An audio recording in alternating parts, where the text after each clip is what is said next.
So do you think, how far do you think these would have been off swarming? I think if the sun had come out this afternoon, they'd have been gone. Yeah. We have caught this lot in the nick of time, as it were.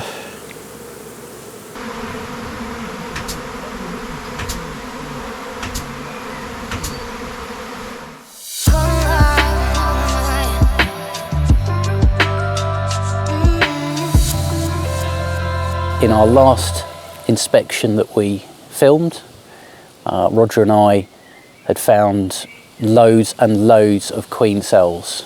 Many of them were sealed. We destroyed all of them, as many as we could find. We saw the queen, so I did ask Roger whether or not she'd been thinned down slightly, and he did think that she had been a little bit. Now remember, once they've sealed those queen cells, as Roger said in the previous video, they are then ready to go.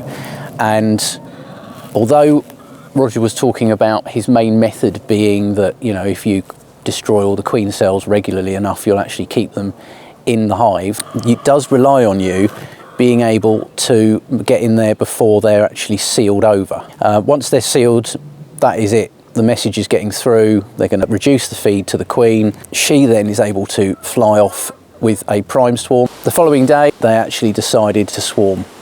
So we did get some footage of it, as you can see, and we also tried putting out a lure hive, a little bait hive nuke, and there was a lot of interest right through the day, as you can see. But unfortunately, they left us the following day. We didn't manage to get them back. So I had a look in here last week, and there were far, far fewer bees.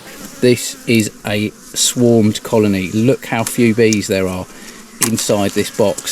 So my objective last week was actually to find a non-sealed queen, charged queen cell, leave that one behind and mark it with a drawing pin and destroy all of the others. So they've only got one cell to work on and raise up properly.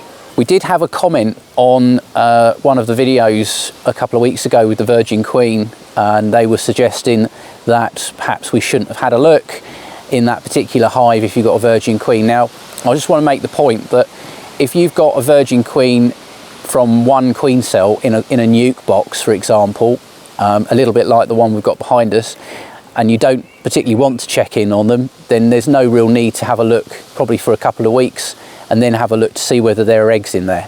However, the hive that had the Virgin Queen in it, we wanted to make sure that they had kept our intended queen cell. Remember, we marked a particular queen cell and we tore down loads and loads of charged and some capped queen cells when we chose that one, and then the week after, when we went back in, they had made even more out of some older larvae.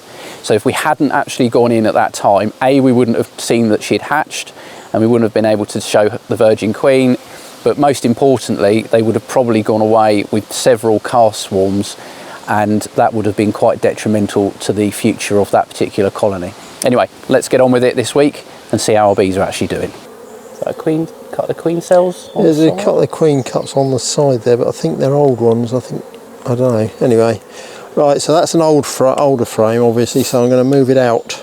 Yep. Part of the process is going to be changing these old frames out.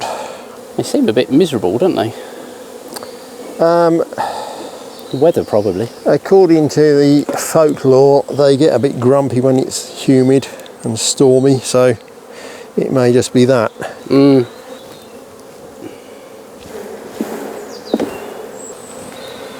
And I'm just going to dig those out.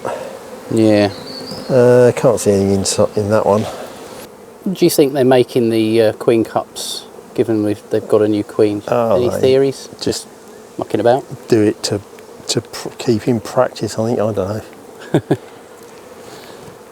They like to keep the beekeepers amused as well, of course. There's always that side to it. True.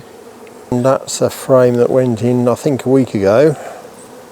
Yep. And they've kind of made started inroads on one side, about 2/3 of the way down, maybe 3/4 of the way down, and a little bit less on that side. So I'm going to choose to push it further towards the centre.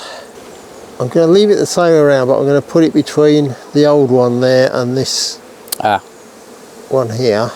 Oh, so it's sort of the reverse without turning it round. So it's on the other side of the box without actually turning it round. Are they looking like you'd need to put more frames in, or do you think you just let them work on those? I think I'm going to put at least one more in. So I'm going to put a sheet of foundation in between those two, in the hopes that I'll get on with it, rather than looking at it and chewing holes in it. Yeah. Because I don't like the way it looks or smells or whatever. Right, so there we are. So we've got another frame with a lot of sealed brood on it. So again, looking pretty good. There's no question she's mated then? Not hardly, no. 1, 2, 3, 4, 5, 6 frames of brood. Wow, one up. On both sides. Yeah. A lot of it's sealed. No. That queen has been well and truly mated for over a week. Yeah. You know, I mean, I do know that they can, you know, a good queen such as that one looks to be, a big strapping girl that's really well fed, can lay both sides of a frame in one day.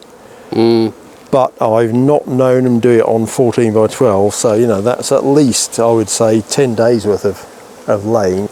And there we go. All done. All done, all changed, all basically everything done that we wanted to do, I think. Oh, there's a big cloud coming. And a big black cloud comes overhead and we get rained on, which is... Sounds about right. Always a joy. Here comes the rain, Roger. Well, that's that one done anyway. It is. Ooh. Well, I do find it horrifying that you can work a digital camera, but you can't manage an umbrella. Well, have you seen the state of it? Nothing wrong with that. That's what we British do, mate. Do amend. Keep calm and carry on. I may change my mind when I get struck by lightning. Rain stops play at Mantel Farm. Temporarily. Oh. No wonder your brolly's broken. You abuse it like that. So the rain has stopped. More or less. More or less. So we're going to have a quick look and see in here if we have still got the queen that I marked. And then we're going to abandon our inspection because we haven't really got to look at any of them with any great urgency, have we? No. Oh God. Oh dear. Oh looks. Oh, it's stuck. Yeah. Are there any bees? Oh yeah, there are bees. Oh, here they come. Here they come. Here, girls. Ah, there's the queen. Oh, on this side we appear to have an emergency queen cell. Oh. Charged and everything. Yeah. And there's the queen. She's not huge, is she? She's not huge. She's running about like a maniac. Do you think they're going to try? They're trying to supersede her. I think they probably are. Although, from what I've seen so far, I wouldn't say there's enough bees in here to Even do that. produce a decent queen. Feed a queen cell. Don't really know what's going on here. We've got a little bit of sealed brood. We've got a few larvae. I don't really know what to do about that. So options, I guess, are what? Leave them to get on with it. I mean, that's hardly a swarm worthy colony, is it? No. It might be a supersedure. It might become a supersedure. Well, she's not huge, so there's a chance she's not fully mated, I guess, and they know that, and Yeah, just chance in their arm. don't think that she's up to snuff and they're doing it. I mean, they do tend to know long before the beekeepers do whether a queen is up to the business or not. What do you reckon? Leave them to it? I think we just leave them to it, see what comes of it. I mean, it might possibly, if they concentrate, they might get a decent queen produced. So all the best. Thumbs up if you like what we're doing here on YouTube, and with any luck the weather will hold out next week and we'll be able to do a proper inspection. We'll see you then. Take care.